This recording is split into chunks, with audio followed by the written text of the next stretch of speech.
अस्सलाम वालेकुम students, I am your English teacher Mubashar Mughal. Students, आज हम इंटरमीडिएट पार्ट 1 की पोएम नंबर 11 जो है स्टार्ट करेंगे। पोएम नंबर 11 है लेयर। लेयर का मतलब होता है फुर्सत। और आज के सबसे पहले पोइट पे हम बात करते हैं। Poem number 11 layer. राइटर हैं इसके William Henry Davis. William Henry Davis एक ब्रिटिश पोइट है और 1871 1941 डेट ऑफ बर्थ और डेट ऑफ डेथ है। उसके बाद लिखा हुआ है स्टूडेंट्स कि ये जो राइटर हैं इन्होंने अपनी ज़्यादातर ज़िंदगी as a beggar as a peddler गुजारी, एक बकारी के तौर पे गलियों में घूम फिर के गुजारी। यानी कि इसका बचपन जो है बड़ी अबतर कंडीशन जो है ना इसने फेस की अपने बचपन में, ठीक है। और दूसरे नंबर पे ये भी यहाँ पे बयान किया गया है कि इसने जो सबसे पहले इसकी राइटिंग्स हैं द सोल्स डिस्ट्रॉयर, वो 1905 में जो है ना पब्लिश हुई और printed at his on expense. और इस प्रिंटिंग के पैसे इसने खुद जो है ना पे किए थे अपनी पहली राइटिंग्स को प्रिंट करवाने के लिए। अगर हम आज की पोएम की थीम पे बात करें तो स्टूडेंट्स आज का जो पोएम है हमारी बेसिकली ये नेचर के गिर्द जो है ना घूमती है।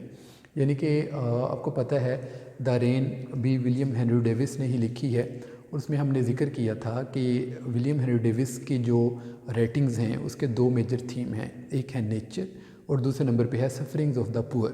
तो आज की जो पोएम लेयर है ये बेसिकली इसका थीम जो है वो नेचर है।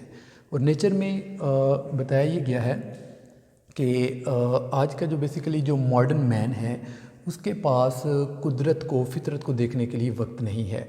और कुछ चीज़ें इसमें मेंशन की हैं नेचर में, यहाँ पे जिक्र किया हुआ है ब्रॉड डे लाइट का, ये बड़े दिन की जो रोशनी अल्लाह पाक ने जो बनाई है ये देखने का हमारे पास वक्त नहीं है।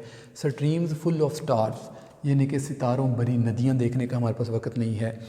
डांसिंग फीट, एक रक्स करती हुई जो लड़की उसके जो रक्स की पाँव की तरतीब है वो देखने का हमारे पास वक्त नहीं। ब्यूटीज़ ग्लांस, और ब्यूटीज़ ग्लांस एक खूबसूरत दोशीज़ा को लड़की को देखने का हमारे पास वक्त नहीं। तो इस तरीके से नेचर के मुख्तलिफ एलिमेंट को इसमें जो है ना बयान किया है। तो सबसे पहले हम पोएम की रीडिंग पे आते हैं। पोएम नंबर 11 लेयर। फर्स्ट स्टैंजा है what is this life if full of care.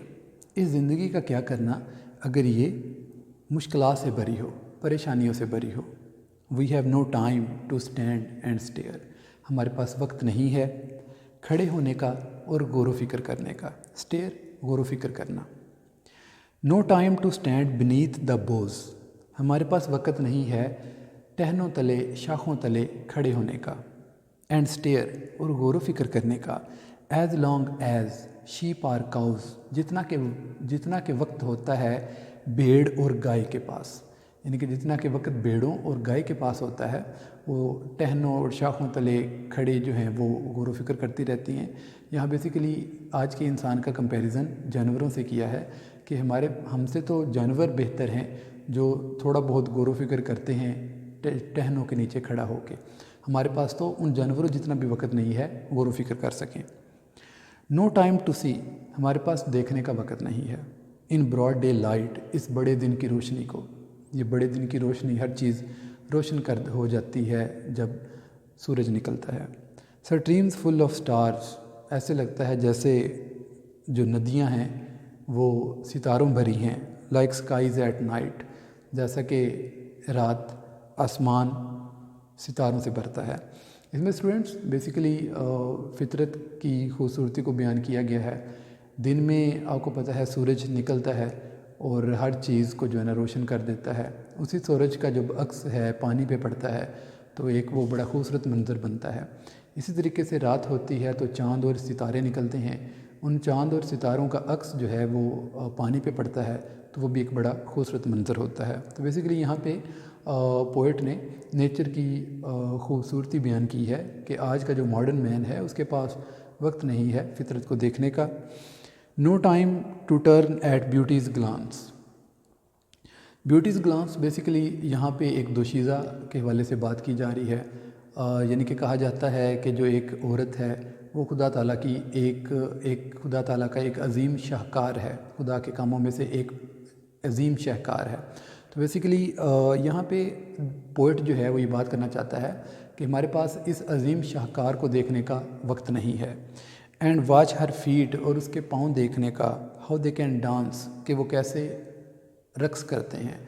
یعنی کہ ایک جو رقص کرنے والی دوشیزہ ہے اس کے پاؤں کی ترتیب بھی دیکھنے کا ہمارے پاس وقت نہیں ہے. No time to wait till her mouth can, ہمارے پاس وقت نہیں ہے چہرہ دیکھنے کا. ان رچ ڈیڈ اسمائل، کہ وہ جو چہرہ ہے وہ روشن ہو جائے، وہ کھل اٹھے مسکراہٹ سے. ہر آئیز بگن، وہ مسکراہٹ جو اس کے آنکھوں سے شروع ہوئی. اچھا اسٹوڈنٹس، یہاں پہ اگر ہم دیکھیں تو ہمارے چہرے پہ مسکراہٹ یقیناً تب ہی آتی ہے جب ہم کوئی چیز دیکھتے ہیں یا کچھ سنتے ہیں. تو یہاں بیسیکلی رائٹر یہ بیان کرنا چاہ رہا ہے کہ کوئی چیز ہم نے ہماری اس دوشیزہ کی آنکھوں نے کچھ دیکھا، اور اس آنکھوں نے دیکھا اور جو اسمائل ہے ابھی اس کے چہرے پہ آئی نہیں ہے. یعنی کہ آنکھوں میں تو بھی مسکراہٹ ہے، ابھی وہ آنکھوں کی مسکراہٹ ابھی چہرے پر عیاں ہونی ہے. اتنا بھی وقت نہیں ہے کہ وہ آنکھوں کی مسکراہٹ چہرے پہ عیاں ہو سکے. A poor life this a full of care, کتنی بیچاری زندگی ہے اگر یہ پریشانیوں سے بھری ہو. We have no time to stand and stare, ہمارے پاس وقت نہیں ہے کھڑے ہونے کا اور غور و فکر کرنے کا. تو یقیناً اسٹوڈنٹس، آج کی جو پوئم لیئر ہے، جیسے کہ میں نے تھیم پہ بھی بات کی کہ بیسیکلی آج کی پوئم میں رائٹر نے نیچر کی جو ہے نا وہ خوبصورتی بیان کی ہے، اور دوسری جانب جو ماڈرن مین ہے اس پر ایک کرٹیسزم بھی ہے کہ آج کا انسان مٹیریلسٹک لائف میں اتنا بزی ہو گیا ہے کہ وہ نیچر کی خوبصورتی دیکھنے کا اس کے پاس وقت نہیں ہے. تو یہ اسٹوڈنٹس ہمارا تھیم ہو گیا. امپورٹنٹ سینونیم پہ آتے ہیں. سب سے پہلے ہے کیئر. کیئر پریشانی، وری، WORRY. نیکسٹ ورڈ ہے ہمارے پاس اسٹیئر. اسٹیئر ہوتا ہے غور و فکر کرنا، GAZE. نیکسٹ ہے براڈ. براڈ وسیع یا روشن. کلیئر. سٹریمز ندی کو کہتے ہیں بروکس. نیکسٹ ہے ہمارے پاس گلانس. گلانس جھلک کو بولتے ہیں گلمپس. نیکسٹ ورڈ ہے انرچ. انرچ ہوتا ہے بڑھنا، انہانس. پور بیچاری، میزریبل. نیکسٹ ہے ہمارے پاس بوز، ٹہنے، برانچز. تو یہ اسٹوڈنٹس ہمارے امپورٹنٹ سینونیم بھی ہو گئے. تو آج ہم نے پوئم نمبر 11 جو ہے نا وہ کمپلیٹ کی. انشاءاللہ تعالیٰ نیکسٹ پوئم نمبر 12 کے ساتھ حاضر ہوں گے. اپنا خیال رکھیے گا. اللہ حافظ.